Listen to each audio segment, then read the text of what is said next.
Shalom jemaat yang kasih Tuhan. Shalom. Apa kabarnya? Iya, kabar kita dahsyat dan luar biasa karena kita memiliki Allah yang dahsyat dan luar biasa.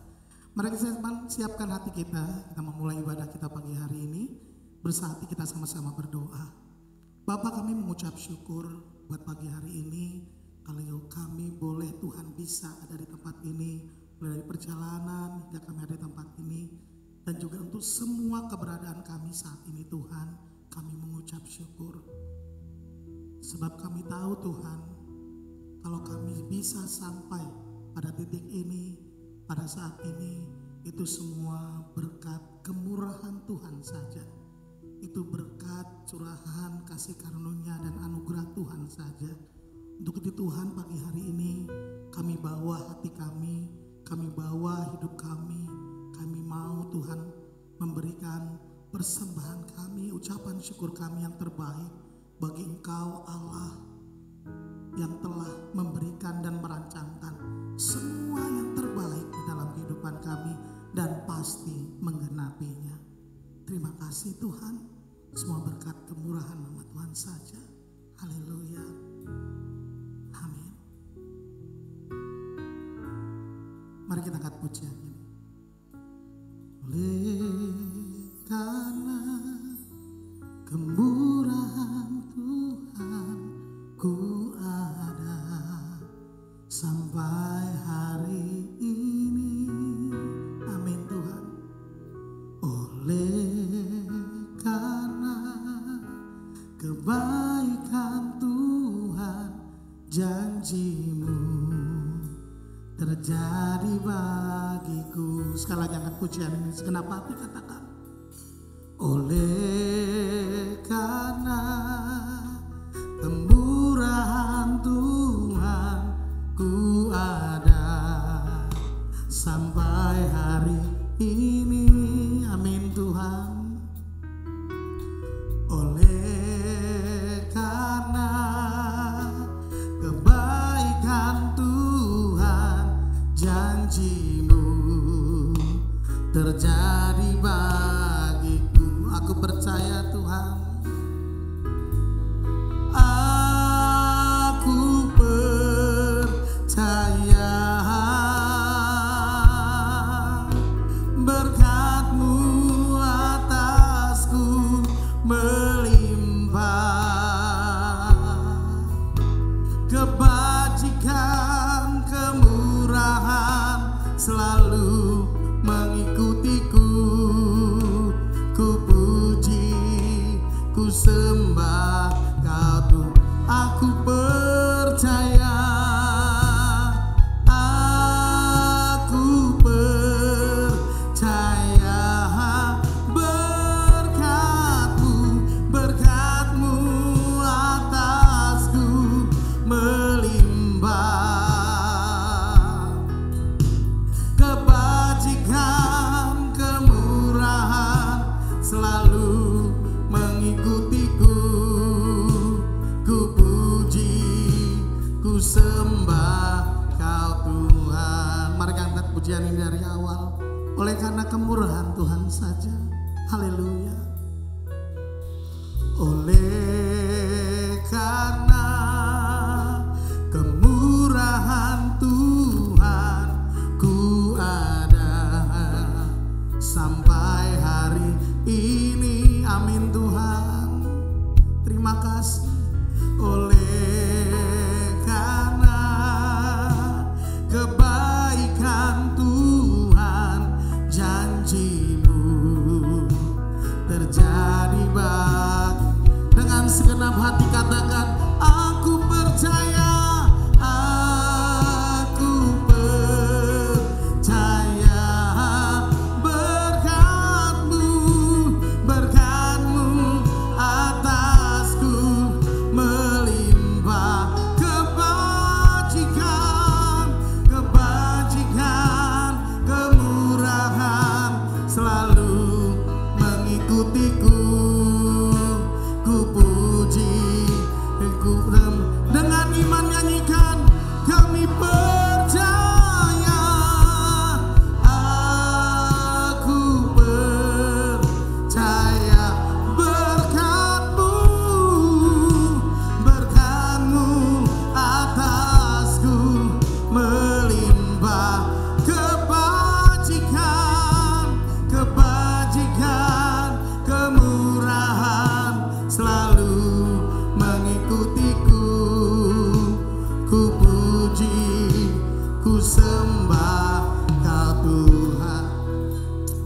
saudara kita angkat pujian ini dengan iman dan percaya kepada Tuhan. Oleh karena kemurahan Tuhan, oleh karena kemurahan Tuhan, ku ada sampai hari ini. Amin Tuhan. Oleh karena kebaikan Tuhan, janji-Mu terjadi bagi kami. Percaya, aku percaya. Amin Tuhan. Berkat-Mu atasku melimpah, kebajikan, kemurahan selalu mengikutiku. Ku puji, ku sembah, aku percaya. Aku percaya berkat-Mu atasku melimpah, kebajikan, kemurahan selalu mengikutiku. Ku puji.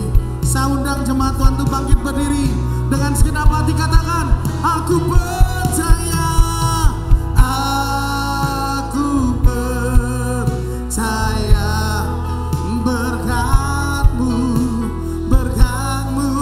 atasku melimpah, kebajikan, kemurahan selalu mengikutiku. Mari kita angkat kedua tangan kita di hadapan Tuhan. Biar jemaat saja angkat pujian ini. Aku percaya,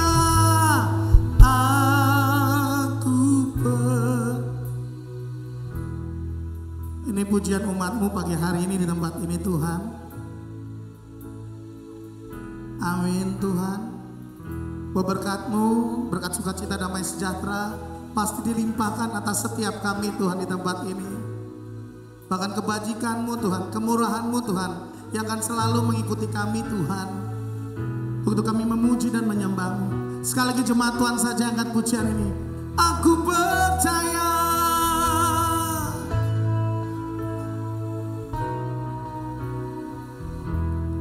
Amin Tuhan, kami percaya.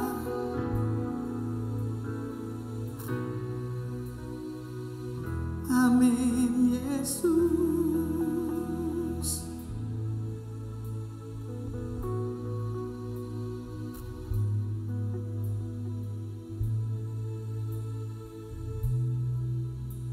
Mari sama-sama dengan segenap hati nyanyikan. Aku percaya. Aku percaya. Kami percaya. Berkat-Mu atasku melimpah, kebajikan, kemurahan selalu mengikutiku. Ku puji, kami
Mari sembah Dia. Haleluya. Oh, segala sembah kami Tuhan, segala pujian kami Tuhan, segala pengagungan kami Tuhan hanya bagi Engkau, Raja yang agung, Raja yang mulia, Raja yang besar. Oh, Raja yang punya rencana yang terbaik bagi kami Tuhan. Sikiara bakana ya rabasande aba, sikiara bakana ya rabase. Oh, shokaya rabakana ya rabana ya rabase, shokaya rabakana ya rabase. Oh,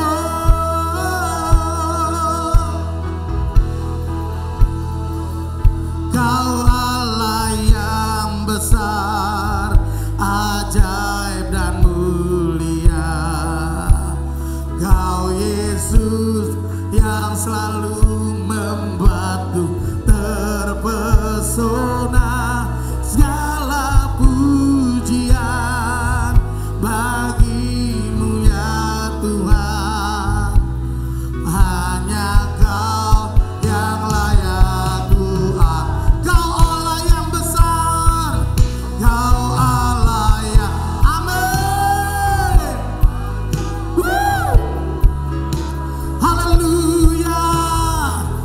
Oh, terpesona segala pujian bagimu ya Tuhan. Hanya Kau yang layak. Lebih lagi dengan segenap hati. Haleluya. Kau Allah yang besar, ajaib dan mulia. Kau Yesus yang selalu membuatku terpesona. Segala pujian bagimu ya Tuhan.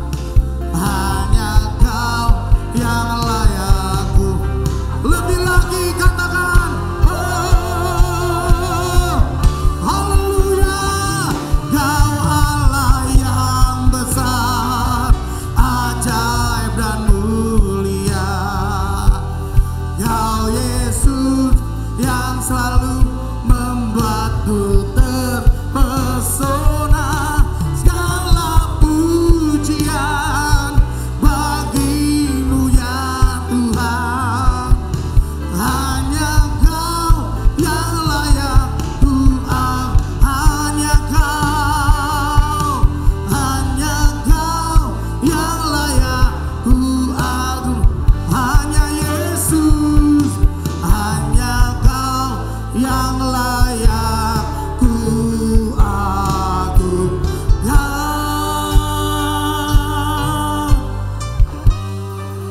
Haleluya. Beri sorak-sorak bagi Tuhan. Lebih lagi bagi Tuhan.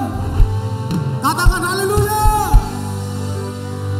Haleluya, haleluya. Haleluya. Oh, sungguh Tuhan, kami percaya bahwa keberadaan kami di tempat ini bukanlah kebetulan, tapi ada dalam rancangan Tuhan. Dan kami percaya ada sesuatu yang besar, sesuatu yang lebih baik, sesuatu yang di luar pikiran yang pernah kami pikirkan yang akan Tuhan curahkan bagi kami di tempat ini Tuhan. Apapun Tuhan yang menjadi pergumulan bagi setiap jemaat-Mu yang hadir di tempat ini Tuhan, kami percaya melalui ibadah ini ada sesuatu, ada jawaban, ada kesembuhan, ada pemulihan, ada pertolongan yang diperlukan yang akan Tuhan curahkan bagi kami di tempat ini. Percaya ibadah kami bukan ibadah yang biasa-biasa saja, tapi ada ibadah yang luar biasa sebab Engkau Tuhan yang kami tinggikan di tempat ini. Engkau yang dimuliakan dan Engkau Tuhan bertata di atas pujian kami. Terima kasih Tuhan Yesus, terima kasih. Bekerjalah Tuhan, apa rencana-Mu atas kami, atas kehadiran kami di tempat ini, nyatakan Tuhan. Haleluya. Amin. Boleh sekali lagi dong beri kemuliaan bagi Tuhan, tepuk tangan yang paling keras bagi Tuhan. Siapa yang siap untuk memuji nama Tuhan, boleh angkat tangannya dong. Siapa yang mau memuji Tuhan dengan antusias? Boleh lambaikan tangan. Yang terbaik boleh lambaikan tangan. Semua serukan haleluya. Haleluya. Kita angkat pujian ini.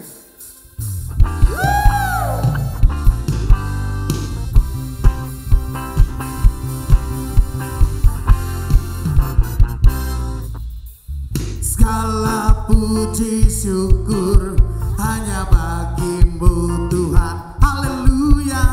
Sebab Kau yang layak dipuja.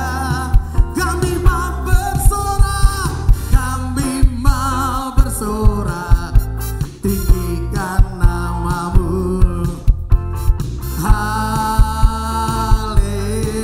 Sekali lagi dengan iman katakan, segala puji syukur. Segala puji syukur hanya bagimu Tuhan. Oh, sebab Kau yang layak dipuja. Kami mau bersorak, kami mau bersorak, tinggikan namamu. Katakan haleluya. Lambaikan tanganmu. Semua angkat tanganmu, katakan soraklah. Soraklah, halil, amin. Soraklah, haleluya, halil. Lebih lagi katakan, haleluya. Soraklah, haleluya. Soraklah, haleluya, haleluya. Sekali lagi katakan, segala puji syukur. Segala puji syukur hanya bagimu. Amin Tuhan. Sebab Kau yang layak di. Kami mau bersorak, kami mau bersorak, tinggikan namamu. Angkat tanganmu, katakan haleluya. Semua bersorak, haleluya. Soraklah, haleluya. Soraklah, haleluya, haleluya, haleluya. Soraklah, haleluya. Soraklah, haleluya, haleluya. Semua jemaat Tuhan saja yang bersorak, katakan soraklah, haleluya. Soraklah, amin.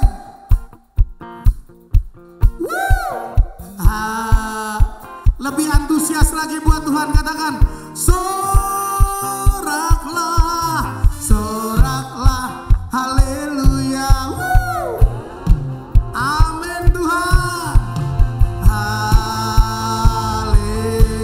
Semuanya kita bersorak. Soraklah, soraklah, haleluya. Soraklah, haleluya,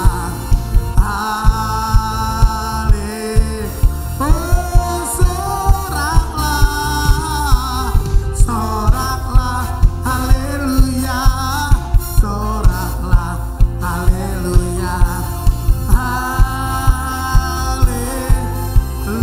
Sekali lagi katakan haleluya, haleluya. Sekali lagi haleluya, haleluya.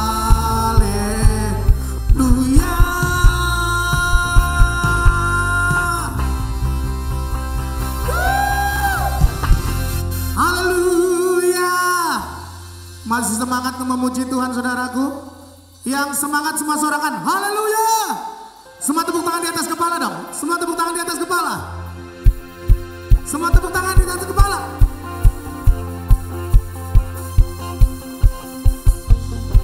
Kau selalu bersyukur sebab cintamu padaku takkan pernah berkatakan. Hatiku percaya walau bumi bergoncang, gunung-gunung beranjak, namun kasih setiamu tak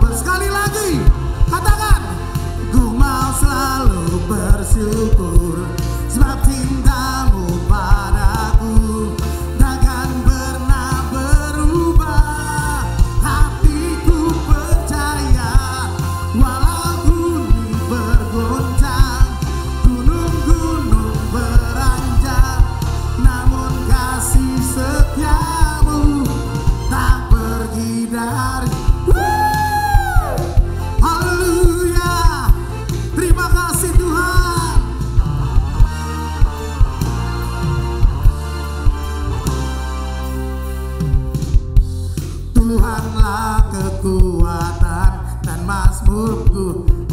Haleluya. Dia gunung batu dan keselamatan. Hanya padamu, hanya padamu hatiku kaulah menara, kaulah benar dan kota perlindungan bagi kami Tuhan. Berlindung semuanya bersorak, katakan ku mau selalu bersyukur sebab cintamu padaku takkan pernah berubah. Hatiku percaya walau bumi bergoncang, gunung-gunung beranjak, namun kasih setiamu tak pergi dari. Katakan ku mau selalu bersyukur sebab cintamu padaku takkan pernah berubah. Hatiku percaya walau bumi bergoncang, gunung-gunung beranjak, namun kasih setiamu. Dan semua tepuk tangan di atas kepala, katakan ku mau selalu bersyukur sebab cintamu padaku takkan pernah berubah. Hatiku percaya walaupun amin Tuhan gunung-gunung beranjak, namun kasih setiamu tak lebih lagi. Ku mau selalu bersyukur sebab cintamu padaku takkan pernah berubah. Hatiku percaya walau bumi bergoncang, gunung-gunung beranjak, namun kasih setiamu tak pergi. Kasih setiamu, kasih setiamu tak pergi dariku. Kasih setiamu tak pergi dariku. Haleluya.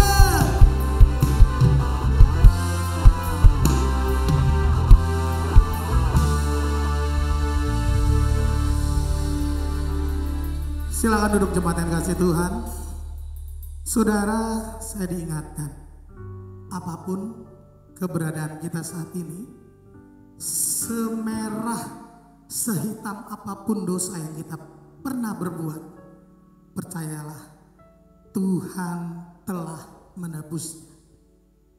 Hidup kita ini seperti sedang menonton siaran ulang pertandingan bulu tangkis, di mana kita sudah tahu siapa pemenangnya.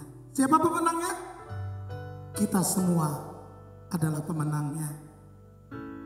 Tuhan sudah menebus kita, saudara-saudara. Jangan mau lagi terbelenggu dengan dakwaan iblis yang mengatakan engkau sudah hancur, engkau tidak punya kesempatan, engkau bukan apa-apa. Tuhan kita bukan Tuhan yang pendendam. Apapun keberadaan kita saat ini, sehitam apapun kita, separah apapun kata dunia, Tuhan mengasihi kita dan telah menebus kita, bahkan menjadikan kita umat pemenang, bahkan lebih daripada pemenang. Amin. Mari kita siapkan persembahan kita memberikan yang terbaik bagi Tuhan. Kami persilakan kepada petugas kolektan untuk dapat bersiap. Kita mau memberikan yang terbaik bagi Tuhan. Mari sebelum kita memberikan persembahan kita, bersehati kembali kita berdoa. Bapa, kami mengucap syukur buat lawatan-Mu di tempat ini Tuhan, buat hadirat-Mu di tempat ini, buat sukacita yang boleh kami rasakan, kami alami saat ini Tuhan. Dan kami percaya sukacita yang sama akan Tuhan terus kerjakan di sepanjang hidup kami. Apapun keberadaan kami saat ini Tuhan, dunia boleh mengatakan apa saja bagi kami. Tidak ada kesempatankah, hancurkah, tidak bergunakah. Tapi satu hal yang kami tahu saat ini Tuhan, kami diingatkan bahwa kami ada di dalam rancangan-Mu, ada ada di dalam hatimu. Bahkan nama kami kau tulis di tangan kananmu. Kami adalah umat kesayanganmu, anak yang begitu berarti bagi engkau, hingga engkau rela memberikan nyawamu untuk menebus kami. Hari ini Tuhan, kami mau pegang itu menjadi pedoman bagi kami di masa-masa kehidupan kami selanjutnya. Bahwa kami memiliki Allah yang setia, yang punya janji yang besar bagi kami dan janjinya pasti dalam kehidupan kami. Saat ini kami akan memberikan persembahan kami Tuhan. Biar kiranya persembahan kami dapat berguna bagi pekerjaan Tuhan di tempat ini. Dan kami memberi dengan sukacita di dalam nama Yesus. Haleluya. Amin.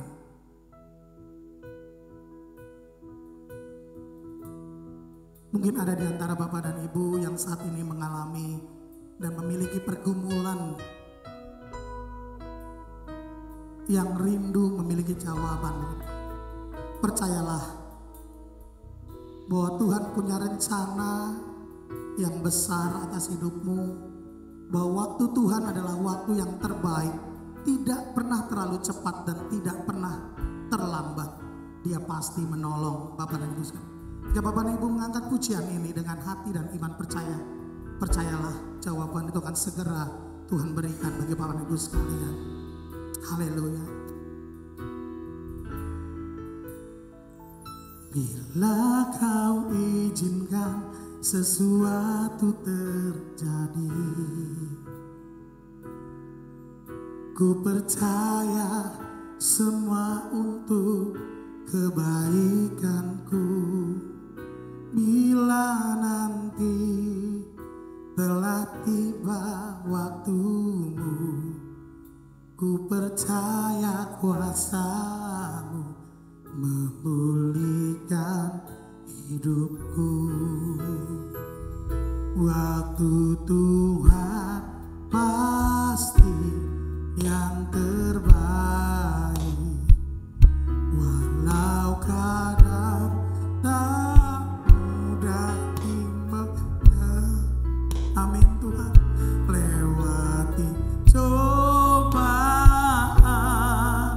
ku tetap percaya waktu Tuhan pasti yang terbaik.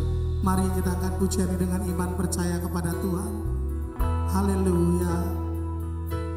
Bila kau izinkan sesuatu terjadi, amin Tuhan, ku percaya semua untuk kebaikanku. Bila nanti telah tiba waktumu, ku percaya kuasa memulihkan hidupku. Waktu Tuhan pasti yang terbaik, walau kadang tak mudah dimengerti. Lewati cobaan, ku tetap percaya waktu Tuhan pasti yang waktu Tuhan pasti yang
Biar jemaat Tuhan saja angkat pujian ini, katakan, waktu Tuhan. Mari angkat kedua tanganmu di hadapan Tuhan. Tanda kita berserah atas kedaulatan Kristus di dalam kehidupan kita.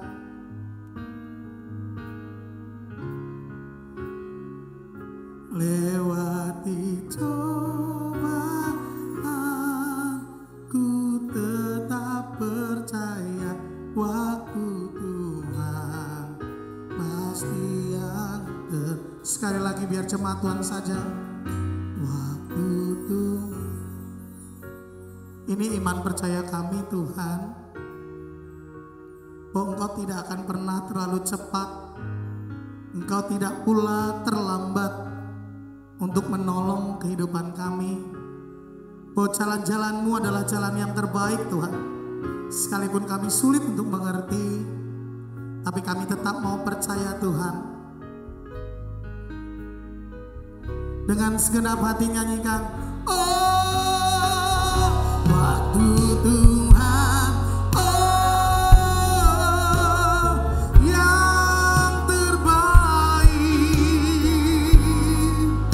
oh haleluya. Cobaanku, kami memilih Tuhan untuk tetap percaya sekalipun kami sulit untuk mengerti.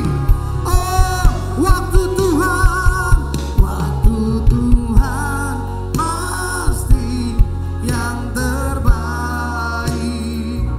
Walau kadang tak mudah dimengerti, lewati cobaan, ku tetap percaya waktu Tuhan pasti yang terbaik. Lewati cobaan,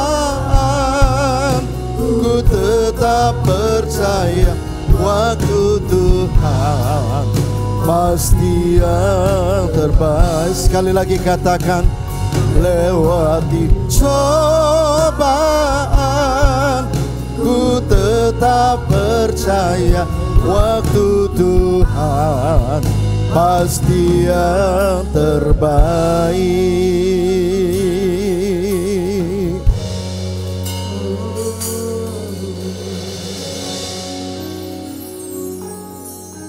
Kami percaya Tuhan tidak pernah salah memprogramkan waktu yang Tuhan tetapkan bagi kami adalah waktu yang terbaik. Seringkali kami tidak memahami dan tidak menyadari.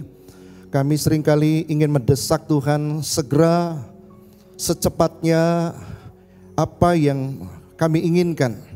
Tetapi sesungguhnya Tuhan punya waktu tersendiri, waktu yang terbaik dalam hidup setiap anak-anak-Mu. Kami bersyukur lewat pujian ini kami diingatkan bahwa Tuhan tidak pernah terlambat, Tuhan tidak pernah tergesa-gesa, dan Tuhan juga tidak pernah terburu-buru. Waktu Tuhan ada selalu waktu yang terbaik. Saat ini kami siap untuk mendengarkan firman-Mu. Sampaikanlah isi hati-Mu Tuhan. Kami siap untuk mendengarkannya. Dan di dalam nama Tuhan Yesus kami berdoa. Dan kami mengucap syukur. Semua kita yang percaya dan diberkati Tuhan sama-sama katakan amin, amin, amin. Puji Tuhan, silakan duduk. Shalom Bapak Ibu Saudara. Apa kabar semuanya? Tuhan kita baik, dahsyat dan luar biasa. Nah Bapak Ibu Saudara, hari ini kita sampai kepada sabda Tuhan Yesus di kayu salib yang ke-6. Perkataan Tuhan Yesus yang ke-6 di kayu salib, sudah selesai. Ya. Nah coba kita membaca di dalam Yohanes pasal 19 ayat 30. Yohanes 19 ayat 30. Sesudah Yesus meminum anggur asam itu, berkatalah ia, sudah selesai. Lalu ia menundukkan kepalanya dan menyerahkan nyawanya. Saudara aku yang kasih dalam Tuhan, sebagaimana saudara dan saya tahu di atas kayu salib, saya percaya di atas kayu salib Yesus itu tahu bahwa dia akan menggenapi apa yang sudah dinubuatkan di dalam kitab Perjanjian Lama. Di dalam kitab Perjanjian Lama itu terdiri dari 3 kategori, saudara, 3 jenis kitab. Pertama itu kitab Taurat, kedua kitab Mazmur, kedua kitab para nabi. Nah, Yesus satu-satunya oknum yang menggenapi apa yang tertulis di dalam kitab Perjanjian Lama, yakni di dalam kitab Taurat sudah menubuatkan tentang Yesus, baik di dalam kitab Mazmur juga menubuatkan tentang kedatangan Yesus, bahkan kematian Tuhan Yesus, penderitaan Tuhan Yesus, bahkan kitab para nabi juga menubuatkan tentang kedatangan Tuhan Yesus ke dalam dunia ini. Nah, ketika kategori kitab Perjanjian Lama ini menubuatkan tentang Yesus, bahkan kematian penderitaan Tuhan Yesus dinubuatkan secara jelas, secara mendetil, saudaraku yang Islam Tuhan. Nah, saudaraku yang Islam, semua persiapan selama ribuan tahun, saudaraku yang kekasih, yang dinubuatkan oleh para nabi sebelum Yesus datang ke dalam dunia ini, ya, sudah diselesaikan, sudah digenapi oleh Tuhan Yesus di atas kayu salib saat dia berkata, sudah selesai.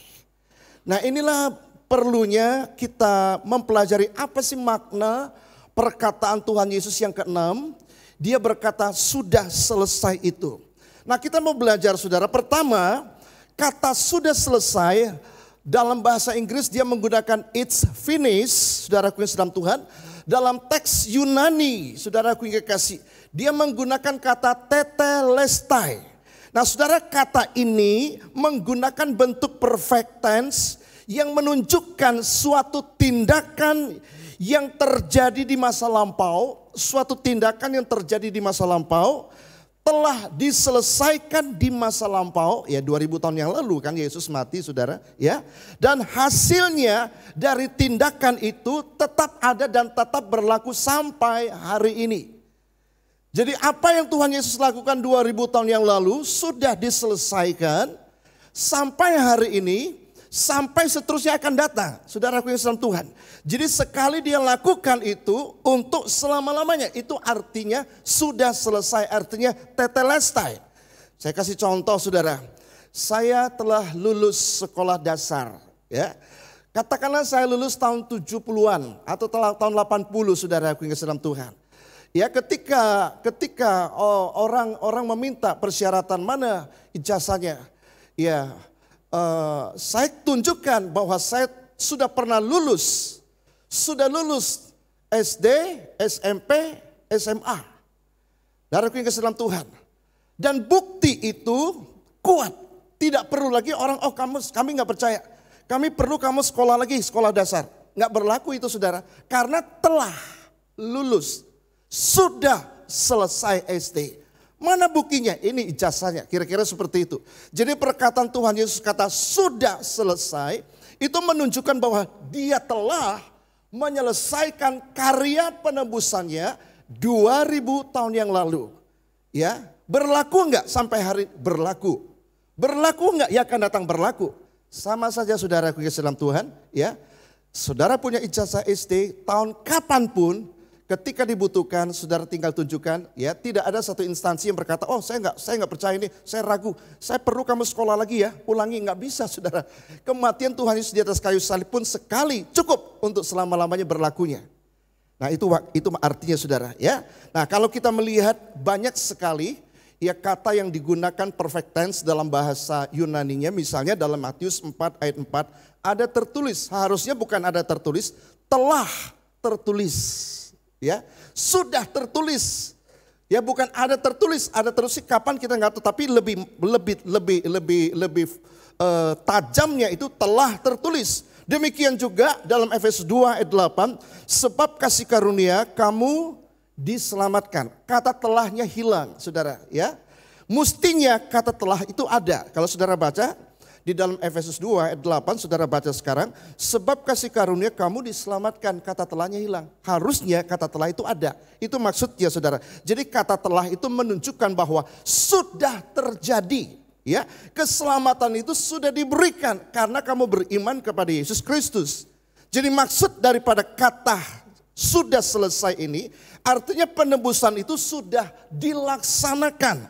Saudara, aku ingin kasih sekali untuk selama-lamanya, dan efek daripada karya keselamatan, karya penebusan itu tetap berlaku hingga kini. Jadi arti sudah selesai, Saudaraku yang kekasih, kata sudah selesai itu artinya juga sudah dibayar lunas. Ya, sudah dibayar lunas. Yang ketiga, kata-kata sudah selesai itu merupakan teriakan kemenangan.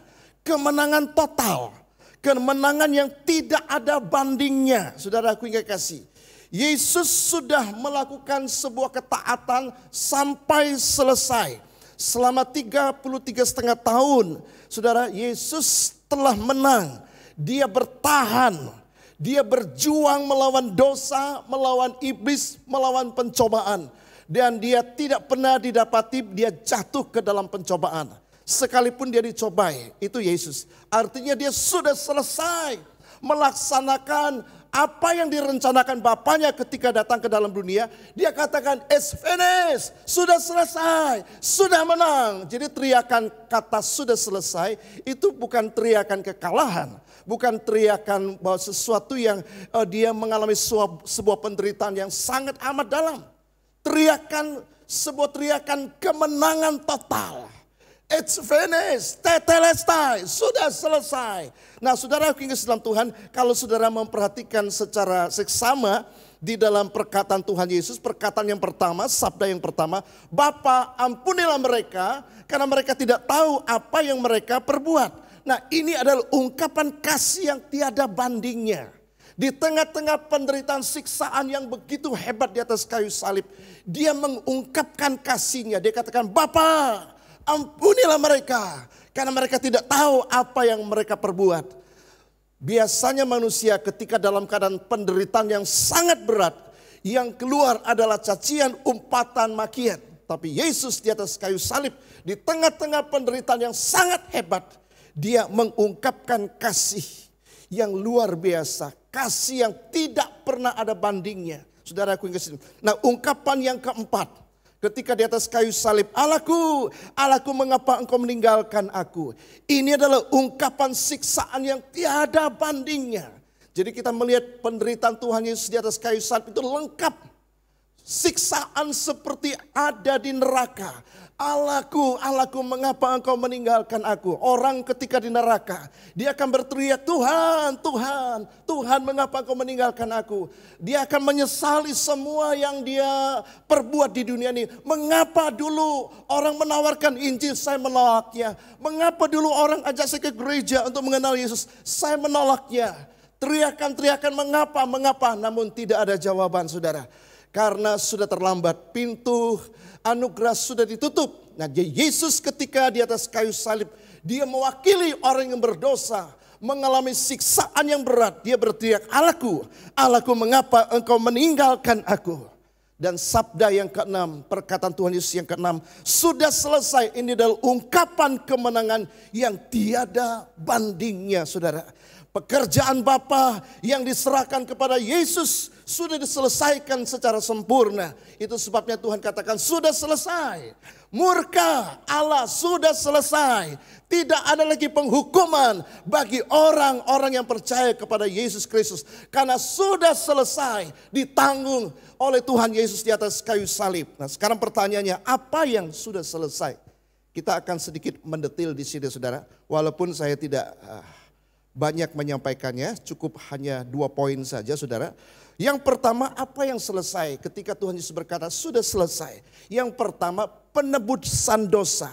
Dosa itu sudah selesai. Sudah dibayar lunas oleh Tuhan Yesus ketika di atas kayu salib. Maka perkataannya, teriakannya sudah selesai. Ya, saudaraku yang kasih dalam Tuhan. Artinya semua dosa orang-orang percaya sudah beres. Sudah selesai. Misi kedatangan Tuhan Yesus Kristus ke dalam dunia ini dalam rangka sebagai penembus dosa sudah diselesaikan secara sempurna di atas kayu salib. Maka dia berteriak sudah selesai. Saudaraku yang kasih dalam Tuhan, Alkitab berkata dosa itu identik dengan hutang. Ya. Pemahaman orang Semitik, pemahaman orang Yahudi, ketika bilang dosa, dia selalu berpikir itu hutang. Sebab dosa itu membuat seseorang itu berhutang kepada Allah. Jadi kalau semua manusia sudah berdosa, artinya kita ini berhutang kepada Allah. Ya, saudaraku yang kasih dalam Tuhan. Nah, Kita berhutang karena dosa, kita berhutang kepada Tuhan dan kita nggak sanggup membayarnya. Sekalipun ada beberapa kelompok agama coba menciptakan bagaimana bisa membayar dosanya dengan amal dan perbuatan dan lain sebagainya. Tapi Alkitab menjelaskan kepada kita dengan jelas bahwa dosa tidak bisa dibayar dengan sekedar perbuatan baik. Karena perbuatan baik manusia ya tidak akan pernah menutupi dosa kita, tidak akan pernah menyelesaikan dosa kita, apalagi menghapus dosa kita. Ya, saudaraku yang dalam Tuhan. Nah, itu sebabnya dosa identik dengan hutang. Nah, konsekuensi dari dosa adalah mati, kebinasaan kekal selama-lamanya. Bapak Ibu bisa membaca dalam Roma pasal 6 ayat 23.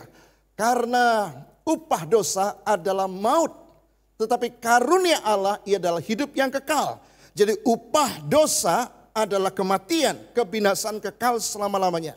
Nah, itu sebabnya untuk menebus dosa harus ada nyawa untuk membayarnya. Jadi orang yang berdosa adalah orang yang berhutang kepada Tuhan.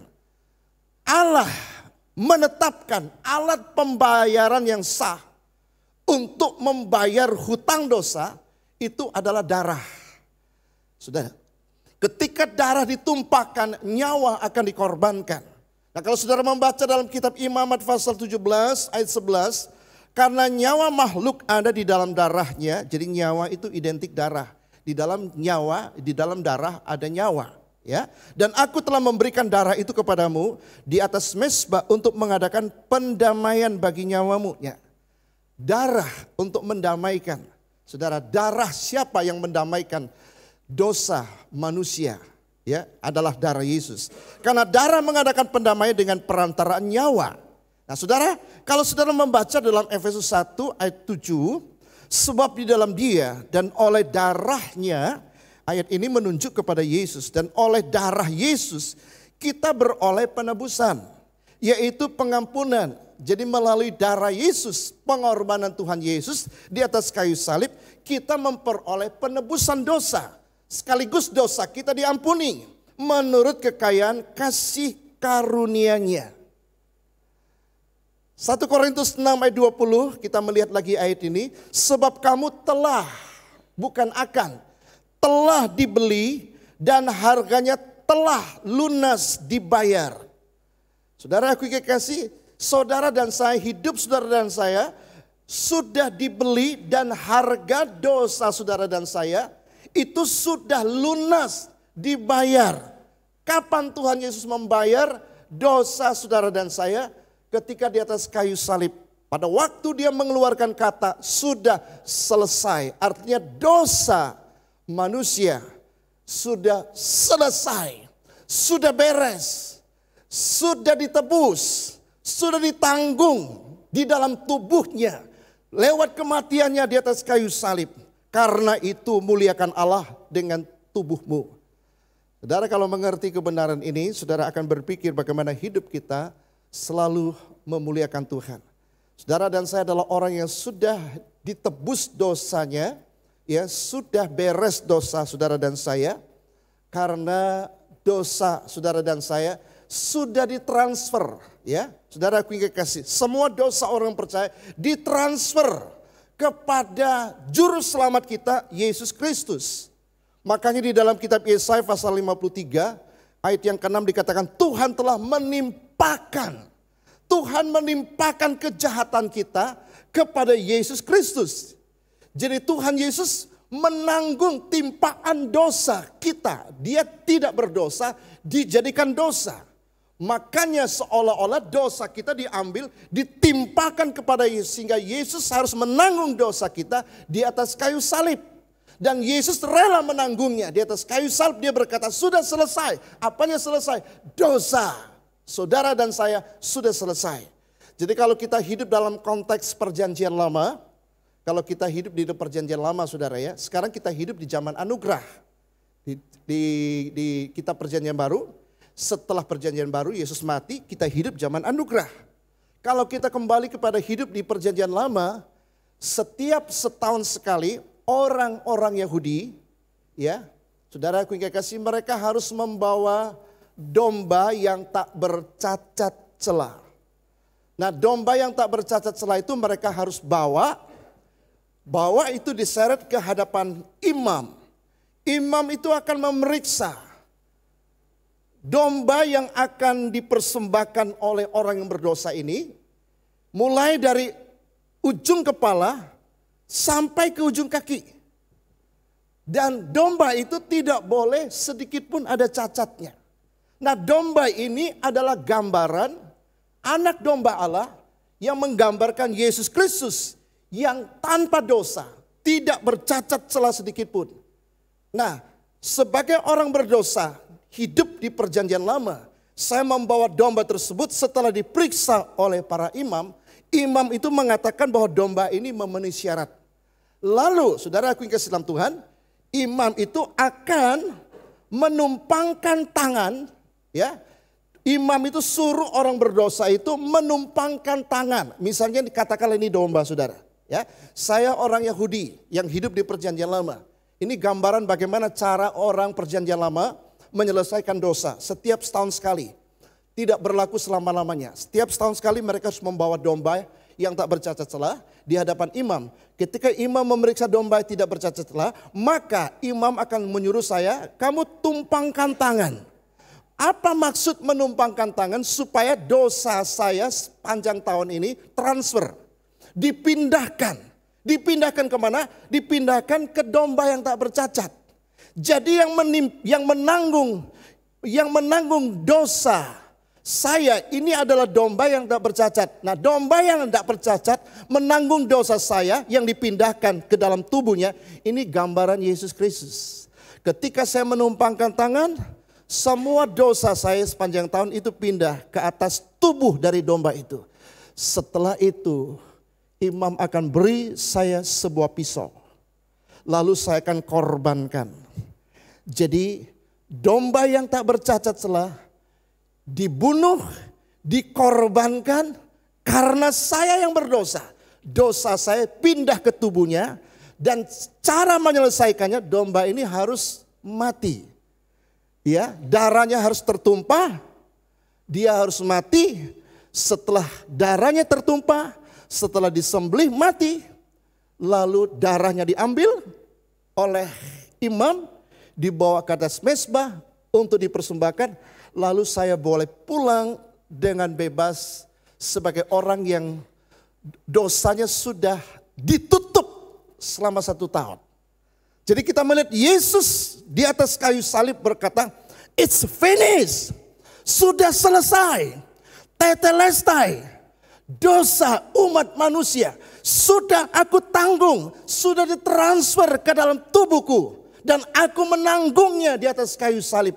Maka sebuah teriakan kemenangan sudah selesai. Itu menunjukkan karya kedatangannya dari sorga ke atas muka bumi ini, ke dalam dunia ini, dalam rangka penebusan dosa. Sudah dijalankan, sudah diselesaikan oleh dirinya sendiri di atas kayu salib. Makanya kitab Yesaya pasal 53 menggambarkan Tuhan menimpakan segala kejahatan kita ke dalam tubuhnya Yesus Kristus. Jadi kalau saudara ngerti, apalagi kita hari Jumat nanti ada ibadah tetap 2 kali, saudara. Ibadah yang pertama tetap jam yang sama, 8:30. Ibadah yang kedua itu jam 11. Itu ibadah Jumat Agung di mana kita memperingati hari kematian Tuhan Yesus. Ini adalah karya terbesar dari Tuhan kita untuk menyelesaikan dosa umat manusia.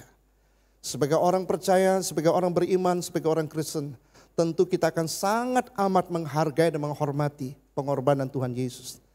Tanpa kematian Tuhan Yesus di atas kayu salib, tidak ada artinya ibadah kita. Tidak ada artinya kekristenan kita. Tidak ada artinya nyanyi-nyanyi kita, penyembahan kita, pujian kita, pelayanan kita. Apapun yang kita lakukan tidak ada artinya. Sebab dosa kita tidak akan pernah selesai. Lewat kematian Tuhan Yesus di atas kayu salib, dosa saudara dan saya sudah ditransfer ke dalam tubuhnya. Maka di atas kayu salib, sebelum dia menghembuskan nafas terakhir, ke dalam tanganmu aku menyerahkan rohku. Dia berkata, sudah selesai. Saudaraku kekasih. Jadi apa artinya sudah selesai? Penebusan dosa sudah selesai. Penebusan dosa sudah dibayar lunas oleh Tuhan Yesus di atas kayu salib. Sehingga saudara dan saya tidak perlu membayar dosa saudara dan saya. Ya, dengan berbuat amal dan kebaikan itu tidak berdampak untuk membawa kita masuk sorga. Perbuatan baik saudara adalah Tuhan akan mencatat dan Tuhan akan memberikan anugerah. Tuhan akan memberikan reward ketika saudara ketemu dengan Tuhan. Bukan berarti kalau dosa kita sudah ditebus, ngapain kita berbuat baik, perbuatan baik itu tetap menjadi catatan Tuhan. Catatan Tuhan memberikan kita reward berdasarkan perbuatan baik kita.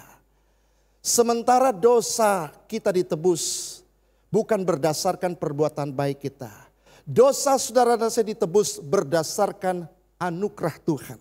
Melalui karyanya di atas kayu salib, melalui penumpahan darahnya, melalui penyerahan nyawanya di atas kayu salib. Sehingga penebusan dosa yang kita terima dari Tuhan Yesus itu secara cuma-cuma. Tapi reward ketika kita ketemu Tuhan. Tuhan akan memberikan kita hadiah bukan berdasarkan apa yang tidak kita buat. Apa yang kita buat itulah Tuhan akan lakukan. Karena Tuhan itu tidak pernah berhutang. Jadi kita mesti cara berpikir kita sebagai orang Kristen itu harus betul-betul clear saudara ya. Untuk diselamatkan itu hanya anugerah. Pemberian Tuhan semata-mata. Tuhan berikan kita keselamatan secara cuma-cuma. Dosa kita ditebus secara cuma-cuma. Kenapa? Karena kita percaya Yesus. Pada waktu kita percaya Yesus saudara, dosa kita transfer ke dalam tubuh Tuhan Yesus. Maka di atas kayu salib dia berkata, sudah selesai. Artinya sudah dikerjakan 2000 tahun yang lalu ketika di atas kayu salib. Setelah 2000 tahun yang lalu sudah dia lakukan dan masih berlaku sampai sekarang. Dan yang akan datang. Jadi saudaraku kekasih, hidup kita kemungkinan kita masih tetap bisa jatuh dalam dosa. Dosa itu kompleks saudara. Dosa itu bukan hanya dosa perbuatan. Jadi Tuhan Yesus pernah mengembalikan standar hukum Taurat itu bukan hanya dinilai dari secara fisik saudara, dengan perbuatan saja. Tuhan berkata kalau kamu mengingini saja, mengingini wanita yang kamu lihat. Kamu mengingini, kamu tidak bersentuhan fisik loh. Tuhan katakan kamu sudah berzina. Ya, kalau hukum Taurat yang sekarang ini yang kita tahu, dia mesti bersentuhan dulu. Ya, membunuh itu dosa. Tuhan katakan, Tuhan kembalikan standar aslinya. Kamu membenci saja, itu sama saja dengan membunuh.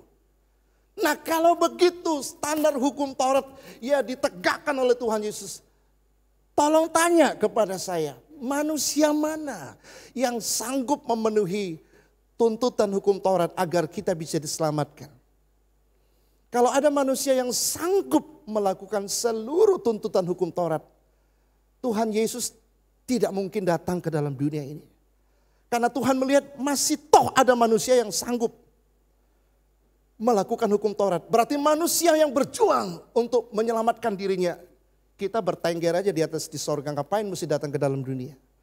Karena Tuhan tahu tidak ada satu manusia pun yang sanggup melakukan hukum Taurat secara sempurna. Hukum Taurat itu kita mesti ngerti sifatnya saudara ya. Hukum Taurat itu ada 3, coba kita lihat ya.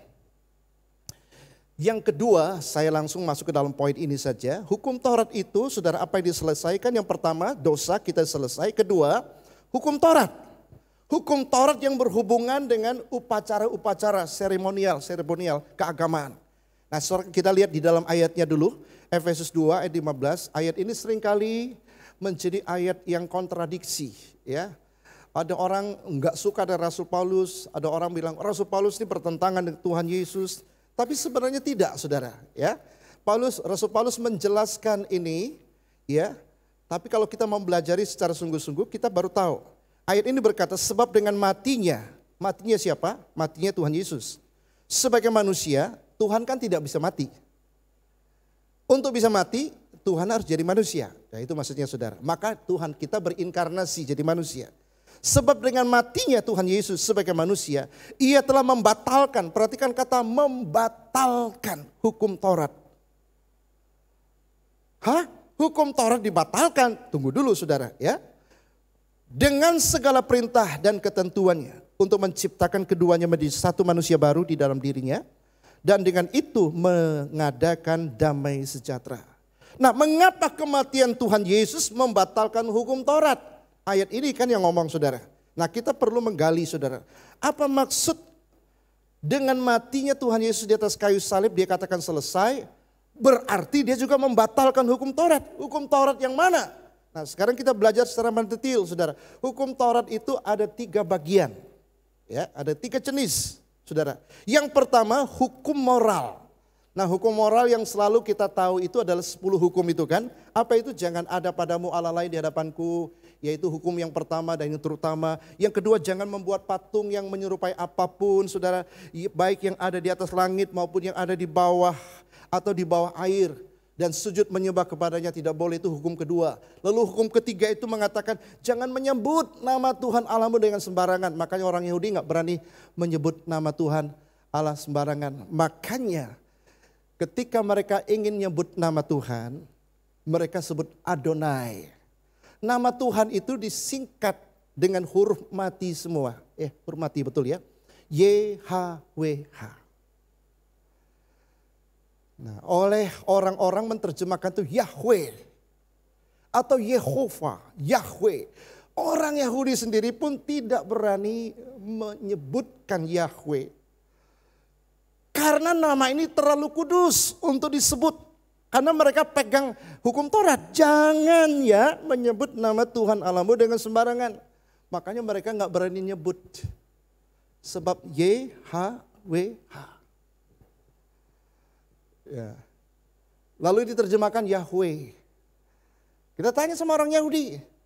Kalau mereka nyebut, begitu ketemu nama YHWH, ya, mereka sebut Adonai. Mereka gak berani bilang Yahweh atau Yehova. Gak berani. Nah, mereka pegang ayat ini. Hukum yang ketiga. Lalu hukum yang keempat. Ingat dan kuduskan hari Sabat. Gak heran kalau di Israel sana tiap hari Jumat jam 6 sore itu masuk hari Sabat. Sampai Sabtu sore itu hari Sabat. Dan mereka tidak melakukan satu aktivitas pun. Termasuk kalau hari Sabat mereka tahu gak boleh masak, mereka pergi ke hotel. Ya, tentu bagi yang punya duit masuk ke hotel, mereka nginep di sana. Nah, di hotel itu sudah sediakan semua makanan yang sudah dalam keadaan dingin. Tidak boleh ada tukang masak yang menghangati, itu tidak boleh. Jadi apa kerja mereka? Bagi mereka yang sedikit ekonominya bagus, mereka ada di hotel, mereka cuma hanya membaca kitab-kitab, saudara. Itu mereka mengadakan hari Sabat. Kuduskan, ingat, kuduskan, ingat, suruh ingat. Dan kuduskan hari Sabat, betul-betul dikuduskan. Mereka nggak boleh pencet lift, nggak boleh buka pintu, nggak boleh. Kalau itu kita buka pintu berarti tangan kita bekerja. Kalau kita masak, tangan kita bekerja, itu nggak boleh bekerja. Ya, nyalain kompor pun, pengen panasin air masak, nggak boleh. Ya berarti mereka harus menikmati dan memakan semua dalam kondisi yang sudah dimasak sebelum hari Sabat. Ya, hari Jumat mereka sudah masak, sebelum jam 6 mereka harus betul-betul clear, sudah selesai. Begitu masuk hari Sabat mereka sudah tidak boleh melakukan satu aktivitas pun. Nah, itu hukum Taurat, saudara. Ya, sampai ke situ bisa nggak mereka lakukan? Jangan ada padamu Allah lain di hadapanku. Nggak boleh. Dia betul-betul menjadi Tuhan Allah itu, ya itulah fokus yang utama. Tidak boleh ada yang Allah lain di hadapanku. Ya, apa yang ada Allah lain di hadapan kita? Hobi. Nggak boleh, saudara. Ya, kesenangan kita kalau hari ini, saudara, kalau kita diperhadapkan dengan hukum Taurat, kita adalah orang-orang yang paling melanggar hukum Taurat. Dan kalau mau jujur, memang berat hukum Taurat itu. maka tidak ada satu orang pun yang sanggup melakukan. Apalagi masuk kepada hukum yang kelima, hormati ayah dan ibumu. Kita harus menghormati ayah dan ibu kita. Yang keenam, jangan membunuh. Ya. Yang mungkin tidak membunuh manusia, mereka bisa tahan. Tapi Yesus katakan standar aslinya hukum Taurat bukan membunuh secara fisik, tapi membenci saudaramu itu sama saja membunuh. Terus jangan berzina. Oh, enggak berzina, tapi dia pengen di dalam pikiran, dia pengen di dalam hati. Berzina, Tuhan bilang, waduh, kalau begitu siapa yang sanggup ya melakukan hukum Taurat? Siapa yang sanggup menggenapinya? Enggak ada. Makanya Yesus datang menggenapi hukum Taurat. 10 hukum Taurat itu Yesus simbolkan hanya dengan 2 hukum. Kasihilah Tuhan Allahmu dengan segenap hati, segenap jiwa, segenap kekuatan dan akal budi. Itu yang pertama. Hukum yang kedua adalah kasihilah sesamamu manusia seperti yang kau mengasihi dirimu sendiri. Dari 10 hukum, Tuhan Yesus ya menyimpulkan jadi 2 hukum. Kalau kamu mengasihi sesamamu, kamu nggak mungkin membunuh. Kamu nggak mungkin mendustai orang tersebut, itu maksudnya. Nah, faktanya yang kita hadapi, bisa nggak kita mengasihi sesamamu manusia seperti kita mengasihi diri kita sendiri? Pada waktu kita lapar kita makan. Pada waktu kita makan kenyang kita ingat gak? Aduh, itu tetangga kita, orang-orang dekat dengan kita tuh makan apa enggak ya? Kita kan masa bodoh kan? Artinya apa? Hukum kedua pun kita gak sanggup melakukan. Hukum pertama apalagi? Hidup kita penuh dengan hobi-hobi. Kita mengabaikan Tuhan. Hari ibadah pun kita abaikan.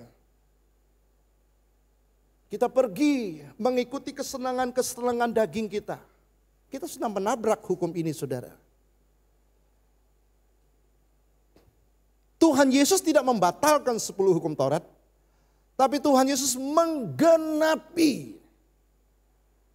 Apa arti menggenapi? To fulfill. Artinya dia melakukan apa yang tidak sanggup. Apa yang semua manusia tidak sanggup lakukan, dia lakukan. Jadi dia menggenapi 10 hukum Taurat itu. Darahku yang kasih dalam Tuhan. Jadi hukum Taurat ini masih berlaku. Yang berlaku yang mana? 10 hukum ini disimpulkan dengan 2 hukum. Kan Yesus yang berikan perintah. Kasihilah Tuhan Allahmu dengan segenap hati, jiwa, kekuatan, dan akal budimu. Dan kasihilah sesamamu manusia seperti kamu mengasihi dirimu sendiri. Hukum ini tetap ada dan tetap mengikat. Sebagai orang Kristen, kita harus mengasihi Tuhan Allah kita. Nomor 1, saudara. Baru kita mengasihi sesama kita. Mulailah dari keluargamu, orang-orang dekatmu, seterusnya dan seterus. Sesama loh, saudara. Ya, kalau kita ketemu monyet kan bukan sesama jenis, bukan sesama ini, tapi manusia, sesama kita sesama manusia loh. Kita mesti kasihi, itu maksudnya. Nah, kalau kita pikir-pikir, bisa nggak ya kita menggenapi hukum ini? Nggak bisa. Tapi Yesus menggenapinya, mana ayatnya? Nah, ini kita lihat, saudara, ya. Roma 10 ayat 4. Roma 10 ayat 4. Ya, sebab Kristus adalah kegenapan hukum Taurat. Jadi Yesus menggenapi hukum Taurat yang mana? Semuanya dia genapi. Termasuk 10 hukum Taurat yang semua manusia yang berdosa tidak mampu, tidak sanggup menggenapinya, tidak sanggup melakukannya secara sempurna, artinya menggenapi. Tapi Yesus sanggup melakukannya. Darahku yang kekasih dalam Tuhan.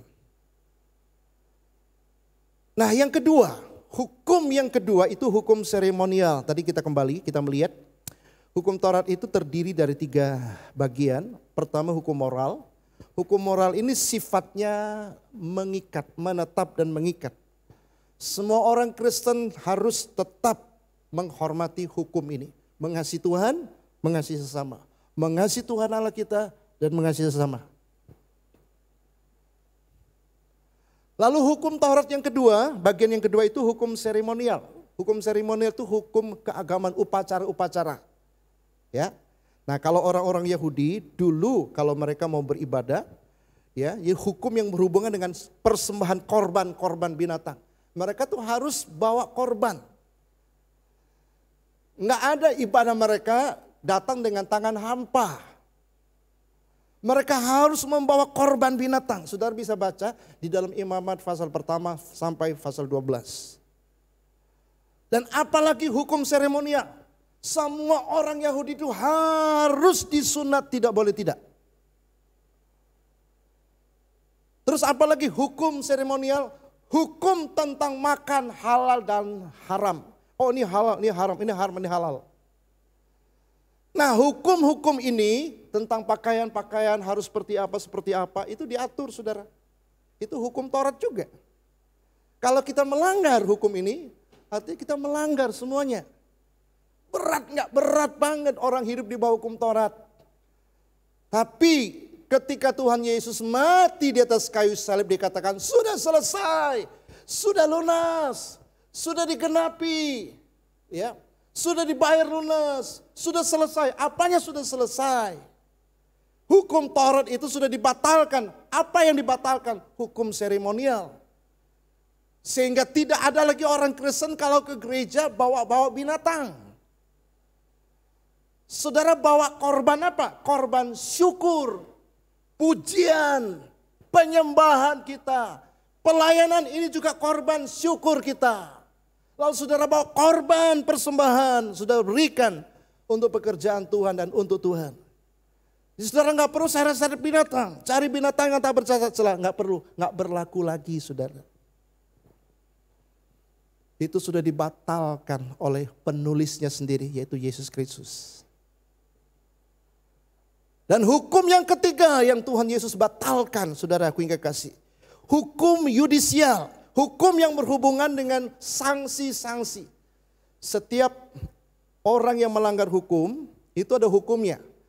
Apa itu hukum cambuk, hukum rajam, ya sudah tidak berlaku lagi. Ya, sudah dibatalkan. Hukum orang disalib sudah dibatalkan. Ya, hukum mata ganti mata, gigi ganti gigi itu hukum Taurat, saudara. Itu adalah sanksi daripada orang melanggar hukum. Dan hukum ini juga dibatalkan oleh Tuhan Yesus ketika dia mati di atas kayu salib. Dan Tuhan menggantikan hukum kasih. Ampuni. Ya, kalau matamu dicolok, kamu tidak membalas mencoloknya. Tapi kamu mengampuni. Itu hukum kasih.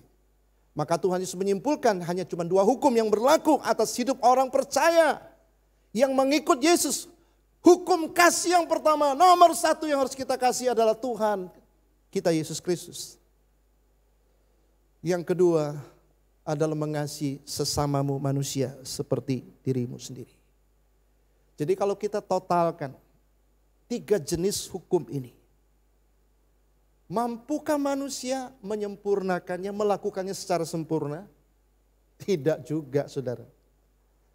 Selama kita masih tinggal di muka bumi, kita tidak sanggup melakukan tiga jenis hukum ini. Apa itu hukum yang pertama, hukum moral? Ya, ini masih berlaku, saudara. Hukum yang kedua, ketiga, sudahlah itu sudah nggak berlaku, kita nggak usah pusingin. Ya, tapi yang masih mengikat adalah hukum moral. Nah, semua konsekuensi hukum moral ketika kita tidak sanggup melakukannya, saudaraku yang kekasih, itu akan mendatangkan hukuman buat saudara dan saya. Akan mendatangkan kutuk ketika kita tidak sanggup mentaati hukum Taurat, kan sifatnya cuma dua. Kalau kamu melakukan, kamu diberkati. Kalau kamu tidak melakukan, kutuk. Pilihannya cuma dua, berkat atau kutuk. Itu hukum Taurat, kerasnya seperti itu, kaku banget. Nah, Yesus menanggung di atas kayu salib kutuk hukum Taurat. Coba kita membaca, saudara, ya. Di Di dalam Galatia 3 ayat 13. Markus tolong tampilkan ini, saya tidak masuk ke dalam PowerPoint. Kristus telah menebus kita dari kutuk hukum Taurat. Maksud kutuk hukum Taurat itu, hukum Taurat itu mendatangkan berkat dan kutuk. Hukum Taurat itu akan mendatangkan kutuk kalau kita tidak taat. Kalau kita tidak sanggup mentaatinya. Nah, Tuhan Yesus ketika di atas kayu salib, dia menanggung kutuk hukum Taurat yang kita tidak sanggup lakukan. Saudaraku yang kekasih. Jadi semua konsekuensi ketidaktaatan kita atas hukum Taurat akan mendatangkan kutuk. Itu ditanggung oleh Tuhan Yesus. Digenapi Tuhan Yesus di atas kayu salib. Maka dia katakan, sudah selesai kutukmu. Dia mau berkata, sudah selesai kutukmu. Kamu tidak bisa melakukan hukum Taurat, sudah selesai. Aku yang dikutuk, supaya kalian tidak dikutuk. Itu maksudnya kata sudah selesai. Dia menggantikan posisi saudara dan saya yang harusnya mati terkutuk. Tapi dia menanggungnya ke atas tubuhnya sendiri. Dia ditimpakan segala kejahatan kita di atas kayu salib oleh karena dosa saudara dan saya. Jadi Kristus telah menebus kita dari kutuk hukum Taurat dengan jalan menjadi kutuk karena kita. Jelas banget ayat ini ya. Jadi dengan jalan Kristus telah menebus kita dari kutuk hukum Taurat dengan jalan menjadi kutuk karena kita. Jadi dia seharusnya adalah orang yang tidak terkutuk menjadi kutuk karena kita. Karena kita dia menjadi terkutuk. Seharusnya kita yang dikutuk, tetapi dia yang dikutuk karena kita, menggantikan kita. Jadi menggantikan posisi kita. Sebab ada tertulis, terkutuklah orang yang digantung pada kayu salib. Siapakah yang digantung pada kayu salib? Tuhan Yesus. Dia yang seharusnya tidak terkutuk menjadi terkutuk karena saudara dan saya. Kalau begitu, saudara dan saya adalah orang yang bukan terkutuk lagi. Saudara dan saya adalah orang yang diberkati Tuhan. Kutuk itu sudah diubah oleh Tuhan Yesus di atas kayu salib menjadi berkat dalam hidupmu dan hidupku. Yang setuju dan percaya katakan amin. Inilah hasil karya Tuhan Yesus di atas kayu salib. Inilah ungkapan perkataan Tuhan Yesus yang keenam. Sudah selesai. Kutukmu sudah selesai aku tanggung. Aku memberikan berkat untukmu. Kutukmu aku tanggung di atas kayu salib. Hebat gak Tuhan kita? Keren banget saudara. Nah, jelas kalau kita sudah ditebus dari hukum Taurat, maka kita tidak berhutang lagi. Tidak terikat lagi dengan hukum Taurat. Dan hukum Taurat tidak berkuasa dan berlaku lagi atas hidup kita. Artinya hukum Taurat itu sudah dibatalkan. Karena semuanya sudah diselesaikan oleh Tuhan Yesus di atas kayu salib. Satu-satunya hukum Taurat yang masih berlaku adalah hukum moral. Itu sebabnya marilah kita mengupgrade ya karakter kita, moral kita semakin hari semakin menjadi seperti Yesus. Sanggup apa tahu tidak, fokus kepada Tuhan Yesus. Dia lakukan itu untuk saudara dan saya. Kalau kita fokus kepada Tuhan Yesus, Tuhan akan membawa kita kepada kesempurnaan. Kalau kita jatuh dalam dosa, Tuhan katakan dosamu sudah selesai, aku tanggung. Bangkit lagi. Jangan hidup dalam dosa, tenggelam dalam dosa, saudara. Bersimpu dalam dosa. Iya, saudara. Berenang di dalam dosa, bangkit lagi. Kita harus, saudara harus mengerti kebenaran ini. Kalau saudara mengerti kebenaran ini, maka iblis tidak bisa lagi mengintimidasi kita. Tidak bisa menekan, menuduh kita siang dan malam. Sehingga kita mengatakan, aduh dosa saya begitu banyak, Tuhan mau ampuni enggak ya, saya layak enggak ya, Saya masih jadi anak Tuhan atau anak iblis ya? Nggak ada lagi kita bertanya seperti itu. Status saudara adalah anak. Saudara jatuh dalam dosa tetap anak, tapi anak yang sedang jatuh dalam dosa. Tapi namanya anak Tuhan, harus seperti Tuhan dong, bangkit. Ya, dari orang berdosa menjadi orang benar. Dari orang berdosa menjadi orang yang diberkati, dari orang terkutuk menjadi orang yang diberkati. Kita kan harus semakin mirip seperti Tuhan kita. Nah, dengan memahami kebenaran ini, saudara akan jadi orang Kristen yang bergairah sekali. Tidak ada satu dosa sehebat apa yang bisa mengintimidasi kita. Iblis itu hanya menggunakan intimidasi. Kerjanya iblis, modusnya iblis itu cuma hanya menuduh kita siang dan malam. Dia menuduh kamu orang berdosa. Kamu gak pantas. Kamu gak layak diberkati. Kamu berdosa. Udah kamu bunuh diri aja. Kamu gak dianggap. Kamu itu calon masuk neraka. Tapi kalau kita tahu, enggak. Tuhan Yesus berkata, sudah selesai. Betul. Saya lemah, saya jatuh dalam dosa. Tuhan bilang, dosamu sudah selesai, sudah beres. 2000 tahun yang lalu aku sudah tanggung dosamu di atas kayu salib. Sampai sekarang masih tetap berlaku. Dan yang akan datang masih tetap berlaku. Dosamu sudah ditanggung sekali untuk selama-lamanya. Nah, kalau saudara tahu kebenaran ini, saudara akan bangkit. Oh, iblis tidak bisa menuduh saya lagi. Dia tidak berhak untuk menuduh saya siang dan malam. Menjatuhkan saya, melemahkan saya. Kita diciptakan menurut gambar dan rupa Allah. Semua potensi-potensi Allah itu ada dalam diri saudara. Saudara temukan itu, saudara bangkit. Saudara akan jadi orang hebat. Ya, kalau saudara hidup di bawah tekanan dosa, bayang-bayang dosa, ingat perkataan Tuhan Yesus di atas kayu salib. Perkataan yang ke-6, sudah selesai.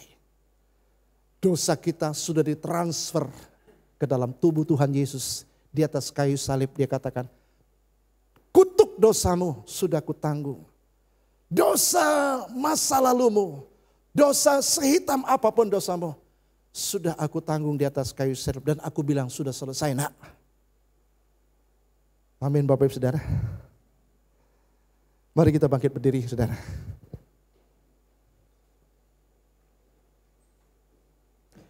Kita nyanyikan satu nyanyian. Besar mulia kasih-Mu, Kau korbankan hidupmu, Kau curahkan darahmu sebagai ganti dosaku.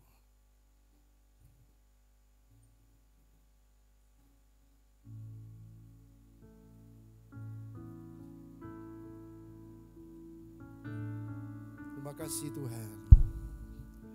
Besar mulia kasih-Mu,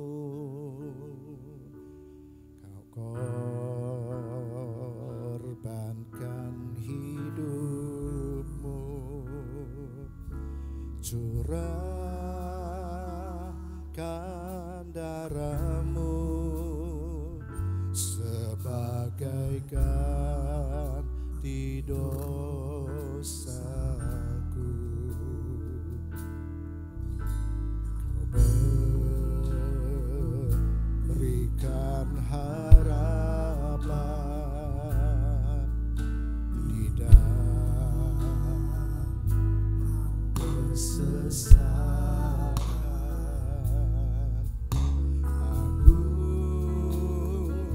Agunglah perbuatanmu, Yesus Tuhan penebusku.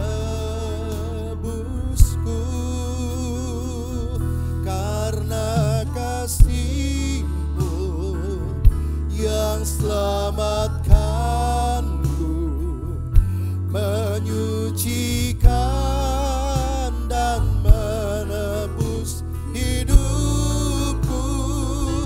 Ku naikkan syukur buat pengorbanan-Mu. Mulia dan terindah Kau Yesus. kita nyanyikan nyanyian ini dari awal. Besar dan mulia kasih-Mu, besar mulia kasih-Mu, oh, Kau korbankan hidupmu, oh, curahkan darah-Mu sebagai ganti dosaku. Kau berikan harapan di dalam kesesakan.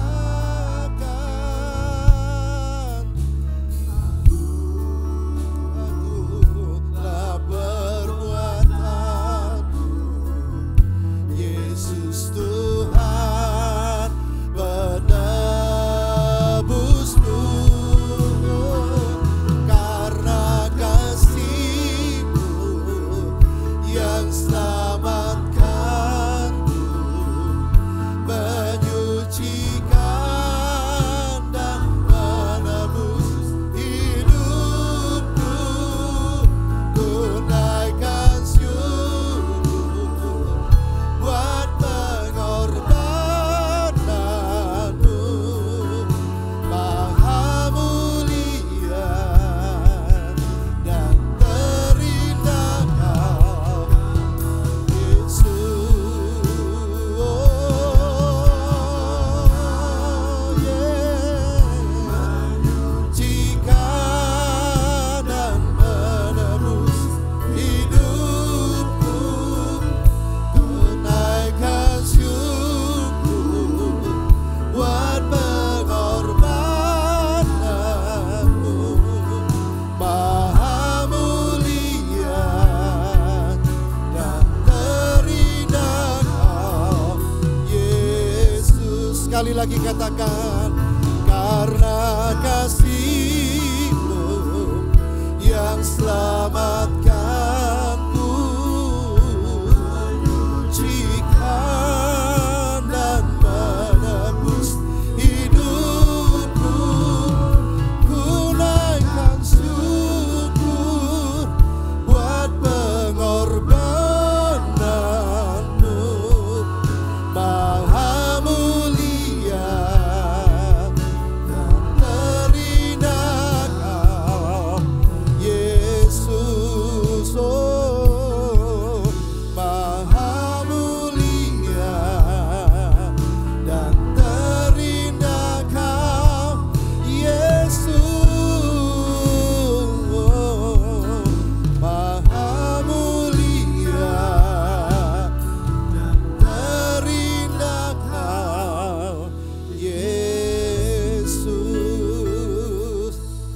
Mau beri kemuliaan buat Tuhan kita atas pengorbanannya, perkataannya di atas kayu salib, perkataan yang ke-6, sabda yang ke-6 sudah selesai. Jangan hidup dalam intimidasi dosa. Jangan biarkan dosa menuduhmu, iblis menuduhmu siang dan malam. Izinkan firman itu bekerja dalam hidupmu. Percayalah akan perkataan Tuhan. Daripada percaya perkataan iblis, perkataan yang lain di luar sana yang melemahkan iman saudara, yang membuat saudara tidak bisa bangkit. Tuhan Yesus di atas kayu salib, Dia berkata, sudah selesai, sudah beres dosamu, semuanya sudah kutanggung di atas kayu salib. Kutuk hukum Taurat sebagai konsekuensi ketidaksanggupan kita, ketidaktaatan kita, ketidakmampuan kita melakukannya, mendatangkan kutuk. Itu pun sudah Dia tanggung oleh Tuhan Yesus di atas kayu salib. Dan apa yang Dia lakukan? Dia menggantikan berkat tercurah dalam hidupmu. Karena sudah tidak ada lagi kutuk dalam hidup. Tidak ada kutuk kemiskinan dalam hidup. Yang ada adalah berkat. Berkat Tuhan tercurah. Kemurahan demi kemurahan. Anugerah Tuhan lebih anugerah Tuhan tercurah dalam hidupmu. Hari ini, esok dan seterusnya, bahkan sampai selama-lamanya. karena kasih-Mu yang selamatkanku, menyucikan dan menebus hidupku. Ku naikkan syukur buat pengorbananmu, Maha mulia dan terindah Kau karena kasih-Mu.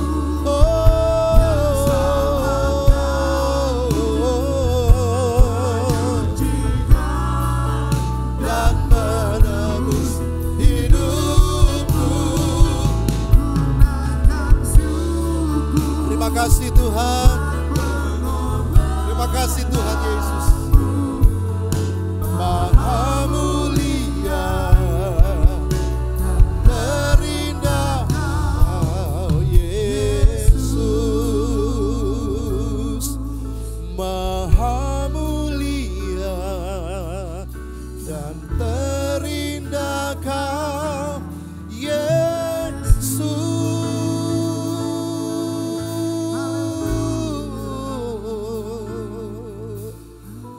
Mari angkat kedua belah tanganmu. Saudara yang dikasihi dan diberkati oleh Tuhan, pulanglah. Karena Tuhan memberkati engkau dan Tuhan melindungi engkau. Tuhan menyinari engkau dengan wajahnya dan memberikan engkau kasih karunia. Amin. Tuhan menghadapkan wajahnya kepadamu dan memberikan engkau damai sejahtera. Karena kasih dari Allah Bapa, cinta kasih sayang Tuhan kita Yesus Kristus, dan di dalam persekutuan Roh Kudus menyertai kita semua hari ini, esok dan seterusnya bahkan sampai selama-lamanya. Dan di dalam nama berkat Tuhan Yesus Kristus kami berdoa dan kami bersyukur. Semua kita yang percaya dan diberkati Tuhan Yesus sama-sama katakan amin.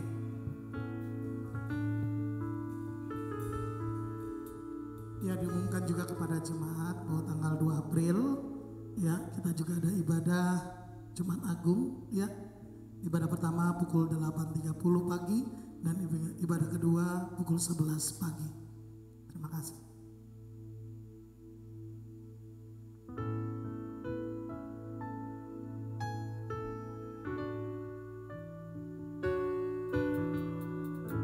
Selamat hari Minggu, Tuhan Yesus memberkati.